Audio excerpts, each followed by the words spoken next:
Hey everyone, thank you for tuning in to Coffee with Eddie. My name is Eddie Campos with Remax Preferred Associates, and today is episode 97, and we're interviewing Toledo Mayor Wade Kapszukiewicz. Today we're going to talk about the future of Toledo and the proposed tax called Issue 1 to help Toledo grow in the future.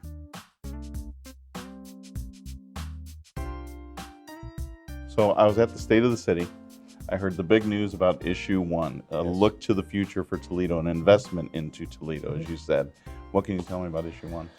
Well, in general, what I'll say, because to me it ties into the story of Toledo. Toledo is improving. It really is. And I can point to a whole bunch of data that shows that we're better off today than we were last year. We're better off than we were this time 3 years ago, 5 years ago. There's not anyone who would disagree that we are moving in the right direction as a city. There's no question. But we're just not there yet. We're not far enough along in our progress. So to just take one example, in 2018, we resurfaced more miles of road than any time in the last 20 years. That's a great accomplishment, and it's an example of progress. And yet, we still have 162,000 potholes on our streets. So are we making progress? Yes. But I don't know anyone who's happy with 162,000 potholes. So the question really becomes, are we happy with the baby steps of progress that we've made? Or are we going to solve our problems once and for all? And successful cities invest in themselves. And unfortunately, the 0.75% in payroll income tax was passed in June of 1982.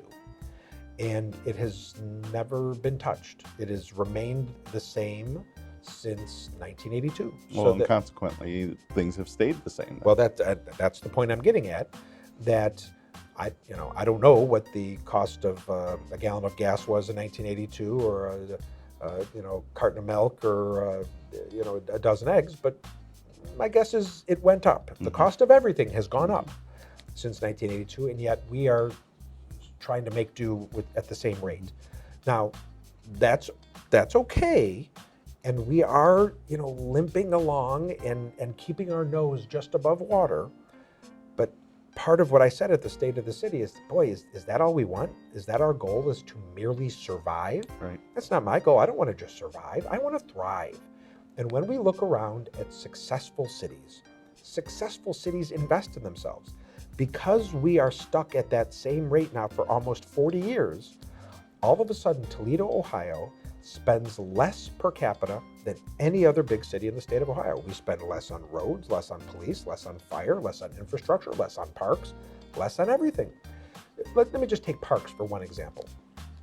We spend $41 per citizen on parks. Well, what does that mean? That's just a number. It doesn't mean anything to me. Okay, well, that's half of what they spend in Columbus, half of what they spend in Cleveland. It's 1/5 of what they spend in Cincinnati, but it's even worse than that. Of the small amount of money that we spend on parks in the city of Toledo, you know what we spend an overwhelming majority on? 83% of our parks budget? Mowing grass. So move to Toledo, we mow a mean blade of grass. I mean, is that all we want as a city? Right. There has to be more than that. When we look at other cities invest in themselves, and we are last. We're at the bottom. We don't invest in ourselves. So we are making progress, no question. But we could be doing so much more if we did what other successful cities do. So the example I used in my speech, 10 years ago, in the worst of the Great Recession, Columbus passed the identical proposal to what I'm talking about here. Ours is called Issue 1. But it's the same size tax. It's same thing. We called it Issue 1. I'm not sure what they called it, but it was the same plan. Well, even in the worst of the Great Recession, the citizens of Columbus voted yes, and they passed it. What has happened since then? Columbus, Ohio is the fastest growing city in the United States of America, north of the Mason-Dixon line, east of the Mississippi River. Successful cities invest in themselves. And so on March 17th, the citizens of Toledo are going to have a choice. And I believe that they are going to choose to invest in themselves. Why? Because when Issue 1 passes, we will not only grow the size of our police force by a net of 100 officers. And I want to emphasize, a net of 100 officers. Officers retire all the time. Right. I'm talking about a net gain of 100 officers. When I became mayor in January of 2018, we had 602 officers on the street. By 2023, if issue 1 passes, we'll have 700. That's a gain of 100 officers in 5 years. It will be the highest level that our police department has been since 2003. I think that is significant. I think the citizens want that kind of investment. We will invest in our children. We will grow 6-fold what we spend on youth rec programming. You look at successful cities in our region. Sylvania has a wonderful pace setter program, all those fields out there, and soccer.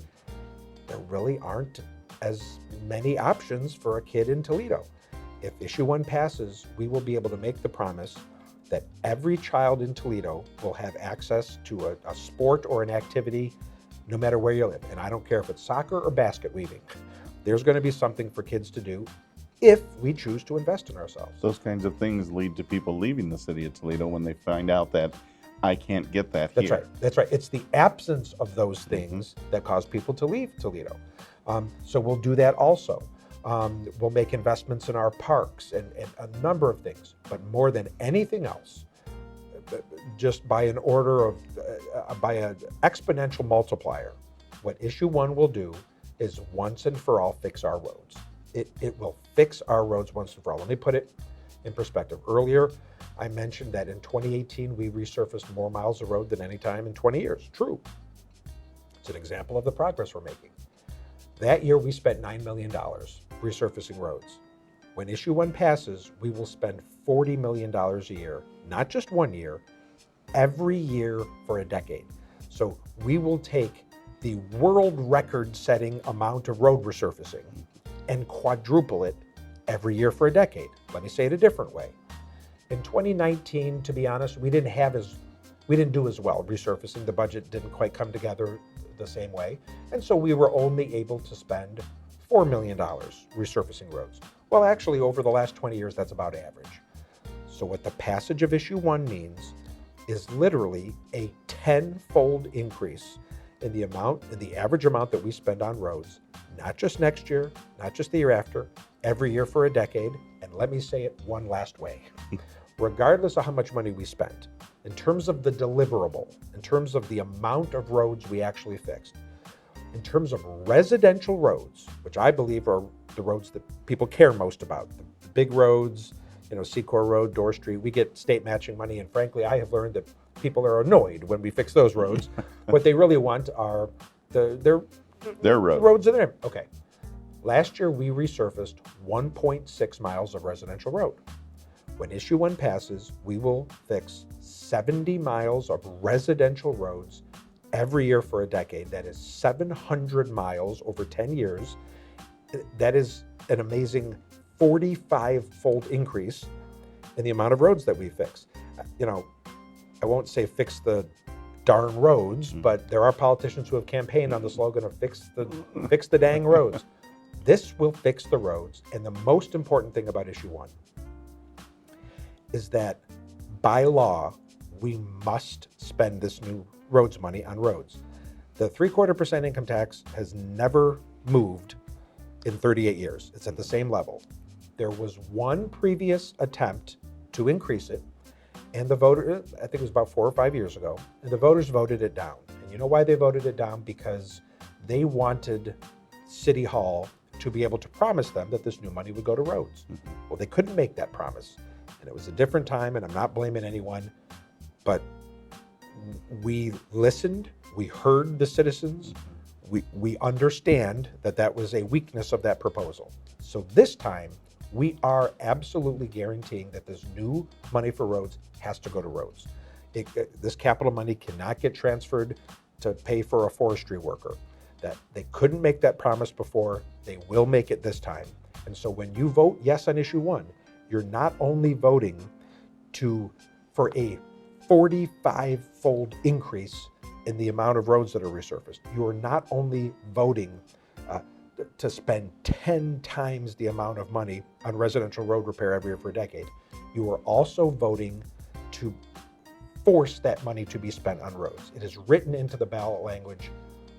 It will become a requirement that that money only be spent on roads. So I think that is a significant difference from what they've done in the past. And hey, this is a change. This will represent a change in how Toledo operates.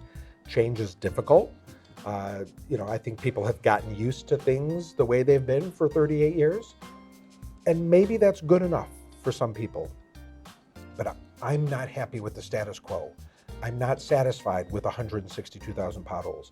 I don't like the fact that we have 73 baseball diamonds in this city, and yet only 28 of them are playable, which means 3 out of every 5 baseball diamonds that you will see in this city, they really are baseball diamonds. Right. They're backstopped, surrounded by weeds. That's not good enough. And so successful cities invest in themselves. That's why I think we should do issue 1. And I think on March 17th, I think a majority of Toledoans are going to agree with this approach, and we will have a stronger, more vibrant city because we will have chosen to invest in ourselves. Well, and I think that, I spend a lot of time in the gym, and muscle growth is not easy. It's painful. And I think any type of growth is painful. And I think the residents spoke up and said, we don't want to see more of the same, and that's why it got shut down before. I think right now, with the impression that I get from people, is I think they feel confident in the way things are moving in the city, and I truly feel that issue 1 is going to have a lot of success. I'm really excited about its promise. Well, I hope so. I think you're right. I unfortunately do not spend as much time at the gym as you do.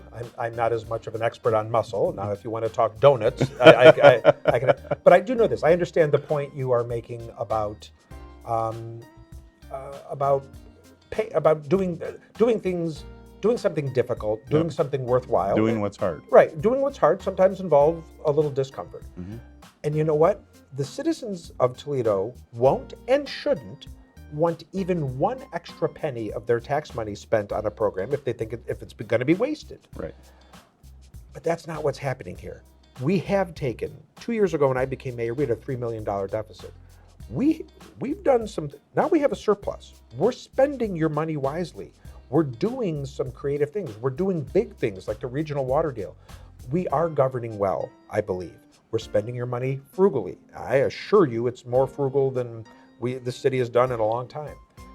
You shouldn't want your money wasted. That's not what's happening here. You should want to invest in yourselves. There may be some discomfort, but just like, I'll take your word for it, lifting weights and building muscle takes a little effort. This will too, but we'll do it. And here's a perfect analogy. You're better for it. When you're done in the gym and you've worked out, and you're better. You're better physically as a result. Exactly. You'll benefit from it. And I think the same thing will happen with issue 1. Thanks for tuning in to Coffee with Eddie. If you'd like to find out more or watch more videos, you can follow me on Instagram, Twitter, Facebook, YouTube, and LinkedIn.